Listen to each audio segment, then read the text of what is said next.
안녕하십니까. 법알목 가이드의 박남주입니다. 여러분들, 지금 현재 SNS에서 난리가 난 사건이 있죠. 부산 여중생 폭행 사건입니다. 이 부산에서 어떤 여중생들이 타 학교 학생, 여중생을 불러내서 공사장 인근 골목에서 철골자재랑 소주병 그리고 의자로 두들겨 패가지고 엄청난 끔찍한 상해를 입힌 사건입니다. 심지어 이들은 1차적으로 가했던 폭행 이후에 피해자가 신고를 하니까 거기에 보복성으로 다시 불러내서 2차 폭행을 한 거라고 하는데요. 만약에 1차 폭행에 대해서 그 가해자들이 처벌을 세게 받았다면 과연 2차 피해가 또 생겼을까요? 오늘 이 사건에 대해서 법적으로 정확히 알아보고 저도 같이 분노를 표출해 보도록 하겠습니다. 일단 이 사건은 학교 폭력에 해당되는 겁니다. 학교 밖에서 일어났다고 해서 타 학교 학생을 때렸다 그래서 학교 폭력이 아닌 게 아니에요. 여러분들도 이런 사건들도 학교 폭력이라는 걸 알아두셨으면 좋겠습니다. 그리고 많은 분들이 청소년 보호법 때문에 솜방망이 처벌을 받는 게 아니냐 이렇게 말씀을 하시는데, 사실 청소년 보호법이 아니라 소년법에 관련된 사건입니다. 청소년 보호법과 소년법은 엄연히 다른 법입니다. 그래서 서명을 하신다던가 아니면 다른 곳에 글을 게재하실 때 청소년 보호법이 아니라 소년법에 대해서 말씀을 하셔야 됩니다. 까더라도 제대로 알고 까시는 게 좀 더 도움이 되겠죠. 그리고 많은 분들이 형법의 적용을 안 받는다고 잘못 알고 계신데 사실이 아닙니다. 형법의 적용을 받을 수 있어요. 왜냐면 이들은 미성년자이지만 14세 이상이기 때문입니다. 다시 말해서 성인들이 폭행, 상해 이런 걸 저질렀을 때 적용되는 그 법을 똑같이 적용받는다는 얘기입니다.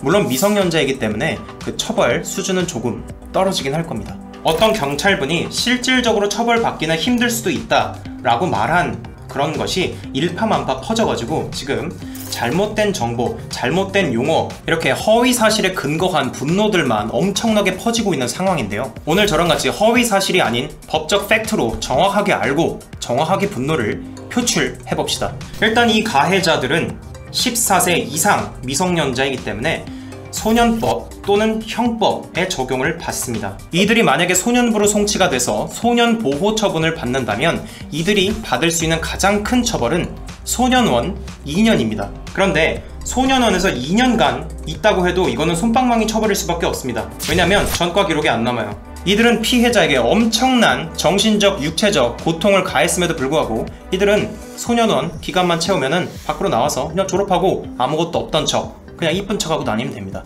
이게 솜방망이 처벌이 아니고 뭐겠습니까? 결국에 형사재판이 아니라 소년부로 송치된다는 것 자체가 엄청난 선처를 받는 것이죠.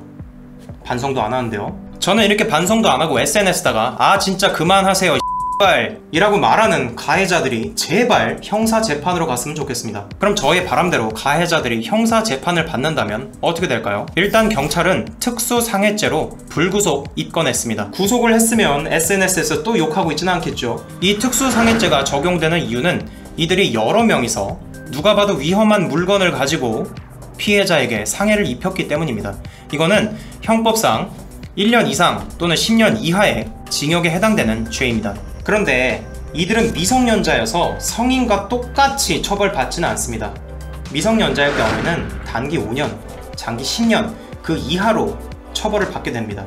예를 들어서 만약에 성인이었다면 7년 징역이 나올 그런 죄가 미성년자라면 그것보다 훨씬 못 미치게 된다는 것이죠. 아마 이 가해자들도 특수상해죄를 적용받긴 했지만 아마 처벌 수위는 성인보다 훨씬 낮을 겁니다. 이것 자체가 선처예요. 이거면 족합니다. 저는 판사가 아니기 때문에 이들 가해자들이 어떤 식으로 처벌을 받을지는 잘 모르겠습니다만, 가해자를 어떤 식으로 선처를 할지를 고민하기보다는 이들에게 사회 정의가, 법적 정의가 뭔지 보여주는 그런 사건, 그런 판결이 되었으면 좋겠습니다. 그리고 이 영상을 보시는 분들에게 한 가지 당부의 말씀을 드립니다. 지금 SNS상에서 그 가해자의 신상 정보 그리고 사진들이 돌아다니고 있는데요. 조심하셔야 됩니다. 이거 함부로 올리지 마세요.